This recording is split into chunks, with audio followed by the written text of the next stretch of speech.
Olá, eu me chamo Roberto Eugênio, sou uma das co-diretoras do Instituto Alziras, que é uma organização sem fins lucrativos que atua para fortalecer e ampliar a presença das mulheres na política, na sua diversidade no Brasil. E hoje o tema que nós vamos conversar, acho que tão importante quanto urgente, é o tema da violência política contra as mulheres. Bem, a história da violência política contra as mulheres, ou a história das mulheres na política no Brasil e também no mundo, se confunde com a história da violência política, né? Com essas práticas recorrentes e que até pouco tempo eram muito dissimuladas, quase que entendidas como parte do cenário político, e assim invisibilizada uma das principais barreiras para que as mulheres não apenas acessem, quanto permaneçam dentro da política. Quando a gente vai abordar o tema da violência política, eu sempre faço um convite para que a gente pense sobre como se estruturam, né, as desigualdades na sociedade brasileira e qual é o tipo de tratamento que nós já conferimos há pelo menos 10 anos a violência contra a mulher, de modo geral, pensando, sobretudo, na proteção às mulheres vítimas de violência doméstica. Até muito pouco tempo, até esse ano, para ser mais exata, nós não tínhamos sequer uma legislação que tratasse sobre os tipos de ataques, assédios, ameaças muitas vezes gravíssimas e até assassinatos que as mulheres passavam dentro da política como uma barreira própria que essas experimentam quando estão dispostas a estar, né, dentro do espaço político, nos espaços de tomada de decisão e de poder, compondo com grupos que são uma minoria social, mas que ainda detêm a maior parte do poder no país. Assim, pensar pela chave da violência doméstica, da violência contra a mulher como um tema mais amplo, nos ajuda a refletir sobre por quanto tempo nós normalizamos os ataques, as piadas, os assédios, muitas vezes, inclusive, de cunho sexual, e uma série de práticas, das mais comezinhas, aquelas mais graves, e que fizeram parte da vida política de inúmeras mulheres. Expressões como é preciso ser uma mulher forte para estar na política, forte como um homem, algo que que trazem também a questão de que não é possível demonstrar fragilidade, de que a política é assim mesmo, e se naturaliza esse espaço e essas práticas como comuns dentro das instituições que decidem os rumos dos direitos, das políticas no país. Isso certamente foi uma chaga e ainda se mantém, que nós precisamos responder e dar respostas que sejam eficazes, não apenas para a proteção dessas mulheres, mas, sobretudo, para a saúde da nossa própria democracia. O tema da violência política no Brasil, embora ele seja recente, nós já éramos co-signatários de uma convenção, a Convenção de Belém do Pará, para erradicar e punir a violência contra a mulher, uma convenção interamericana, desde 1994, e essa convenção, fruto dessa convenção, de um mecanismo de segmento dela, já em 2015, nós temos uma primeira declaração sobre o assédio e a violência política. Parece que nós estamos falando de muito tempo atrás, né? Mas já a esse tempo já existiam normas que tratavam, né, em âmbito internacional e que dispunham sobre as práticas que os países parte dessa convenção deveriam adotar para erradicar esse conjunto de violências e que afetam, sobretudo, o nosso espaço público, o nosso espaço político. Ainda assim, o Brasil se manteve silente durante muitos anos. Não é por acaso, inclusive, que nós estamos como um dos países com um dos piores índices relacionados à participação das mulheres na vida pública. Isso não se, esses piores índices relacionados à participação das mulheres na vida pública, eles se relacionam com uma série de fatores, não apenas com a violência política, mas, sem dúvida, a violência política é um dos fatores que acontece antes, durante e depois do ingresso das mulheres dentro do espaço público. Por isso é tão grave. Nós estamos falando de uma tecnologia para afastar os corpos minorizados socialmente do espaço político. Compreender a violência política contra as mulheres, a violência política de gênero e raça como uma tecnologia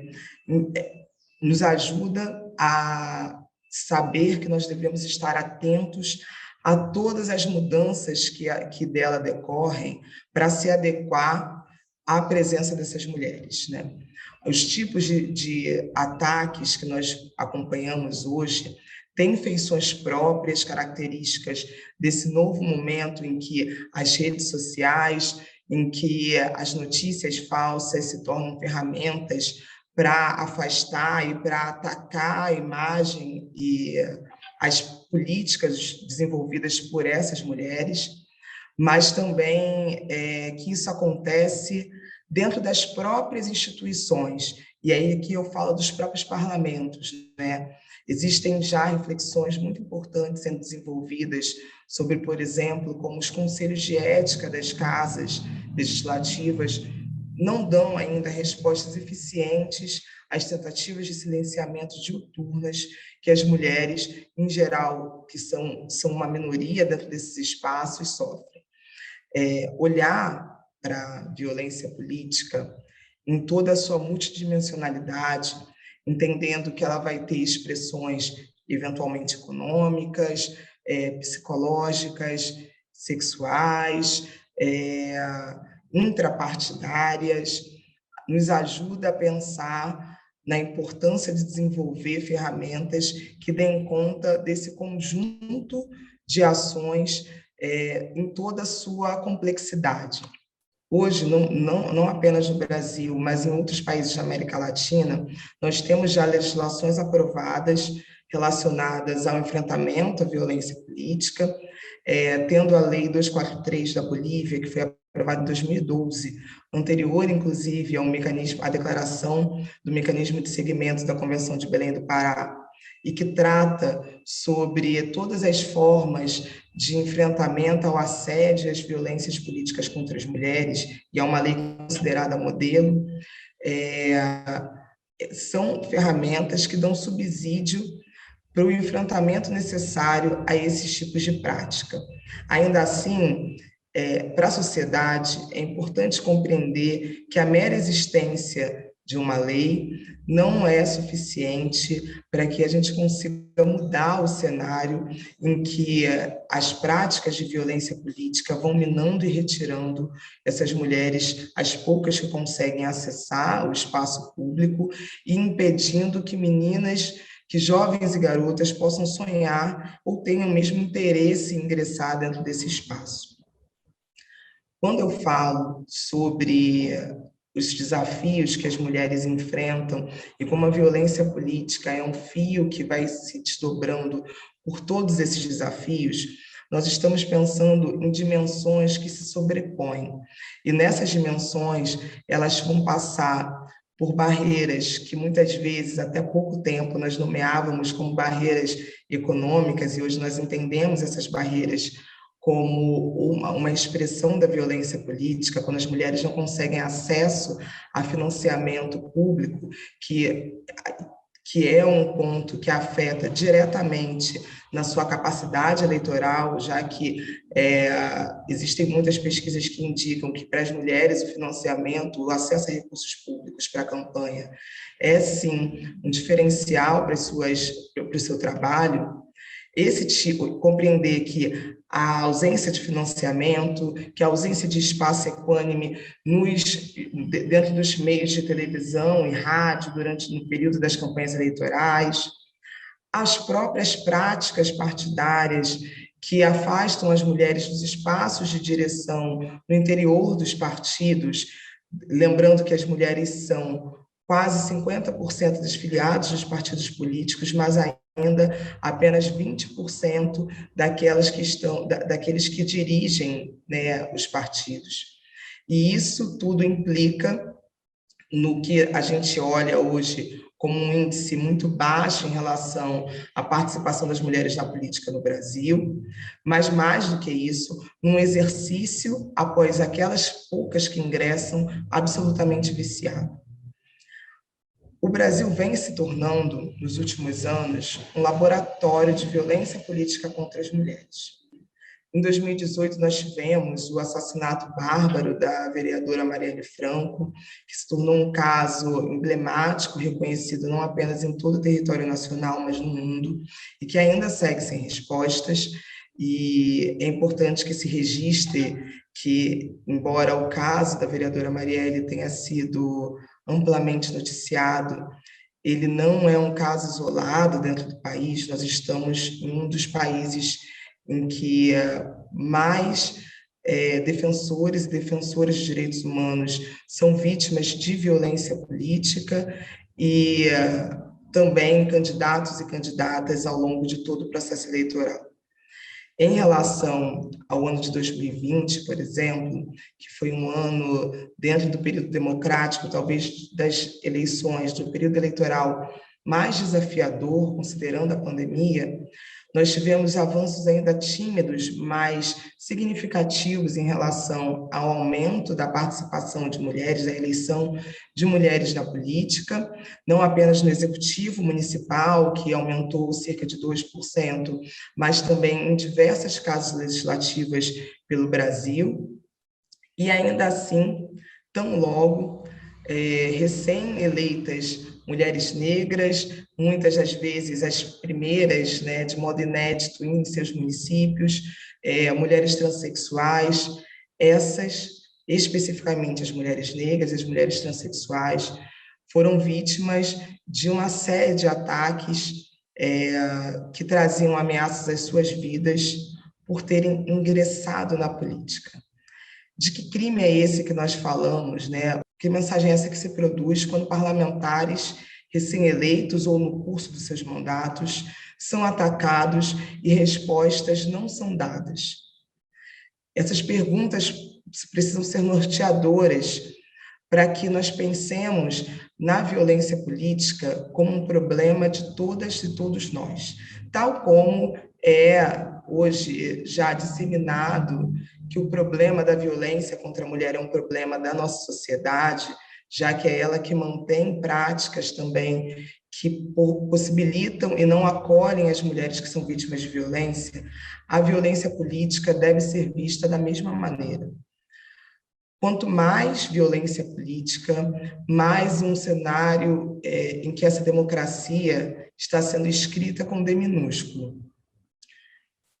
Olhar para todas essas práticas, para o que vem acontecendo no Brasil e também para o que a gente timidamente ainda avança com a aprovação e a sanção da Lei 14.192, que foi aprovada agora esse ano, em 4 de agosto de 2021,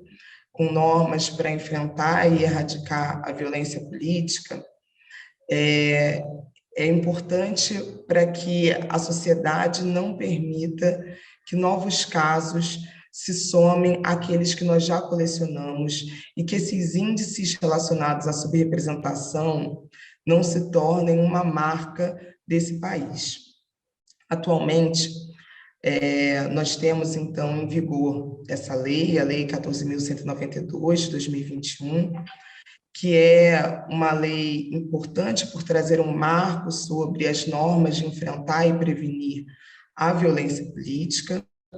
Ainda assim, é importante que se ressalte que em 2021 nós aprovamos uma lei de enfrentamento à violência política que não deu conta de proteger as mulheres transexuais, que ainda tem medidas genéricas e muito abertas relacionadas aos mecanismos de enfrentamento e que precisa ser aprimorada para que dê conta de todo o conjunto das práticas e técnicas de violência política que nós vemos sendo exercidas dentro do nosso país. É importante registrar que hoje em dia nós não estamos mais partindo do zero, mas que, conhecendo a legislação modelo da OEA, a lei da Bolívia e uma série de indicativos que organizações da sociedade civil vêm trazendo sobre medidas que precisam ser implementadas para que se enfrente a violência política, para que se dê o real suporte às mulheres que se dispõem a ingressar e permanecer dentro da política, é preciso que essa legislação que nós temos hoje seja aprimorada tão em breve e para dar conta de todas essas práticas. Nós não podemos mais aceitar que alguns corpos, que algumas vidas ficarão pelo caminho simplesmente por quererem, por se disporem a estar dentro da política. Hoje, o que nós temos ainda no Brasil é um cenário em que a violência política é utilizada não apenas como uma ferramenta de afastar as mulheres e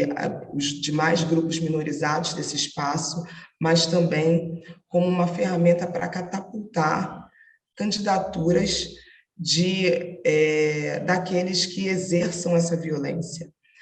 E isso tem sido eficaz. E nós não podemos coadunar com esse tipo de ação. A violência política vem sendo utilizada como uma estratégia de marketing político, de marketing eleitoral. E esse tipo de registro cabe a todos nós ficar atentos aos candidatos que utilizam de discursos de ódio, de divulgação de notícias falsas, ou do que mais possa ser compreendido como uma ação nociva ao nosso espaço democrático e que afete a participação dos grupos sociais em sua diversidade dentro do espaço político. O Brasil precisa parar de cuidar e de embalar a violência política como uma criança que precisa de cuidados. Nós precisamos cuidar da nossa democracia, nós precisamos cuidar dos nossos parlamentares, nós precisamos desenvolver formas de que o espaço público seja um exemplo para o espaço privado, e não o contrário. Atualmente, o cenário ainda não é satisfatório, mas, sem dúvida, hoje conseguir dar nome, dar contornos a esses tipos de violência é um avanço para todas e todos nós. Existem, aqui eu convido a todos a acompanhar uma série de pesquisas desenvolvidas por organizações da sociedade civil, ações de coletivos que têm como objetivo esclarecer e dar voz às mulheres que têm sido vítimas de violência política. E como dados mais recentes, nós temos tanto a pesquisa do Instituto Alziras, que traz a violência política identificada pelas próprias prefeitas até o último mandato de 2020, como a segunda principal barreira para que elas acessassem e permanecessem dentro da política, estando atrás apenas de financiamento de campanha. Há também a pesquisa desenvolvida pelo Instituto Marielle Franco, no ano de 2020, que acompanhou candidaturas de mulheres, de pessoas LGBTQIA+, e entrevistando a essas e perguntando quais eram as principais, se elas tinham sido vítimas de violência política. 98,5% das respondentes identificaram que tinham sido vítimas de violência política durante o período eleitoral. Pensar, então, nessa cadeia de ações, em como nós precisamos modificar uma cultura sobre qual é a política que queremos para, enfim, conseguir um espaço mais diverso, com mais mulheres, com mais negros e negras, pessoas indígenas, pessoas LGBTQ, e que sejam pessoas não apenas ingressem, mas possam ter o seu exercício político garantido, e nós, eleitoras e eleitores, termos o nosso voto respeitado, termos as nossas escolhas não apenas possíveis, como também protegidas, é uma tarefa de todos os órgãos do sistema político brasileiro, reunindo os partidos, os órgãos de fiscalização, mas também uma tarefa de cada um dos cidadãos que precisam estar atentos para não endossarem candidaturas ou mesmo ações e práticas que reiterem esse cenário em que a violência política vai ganhando corpo e afastando a nossa democracia de ser uma democracia forte.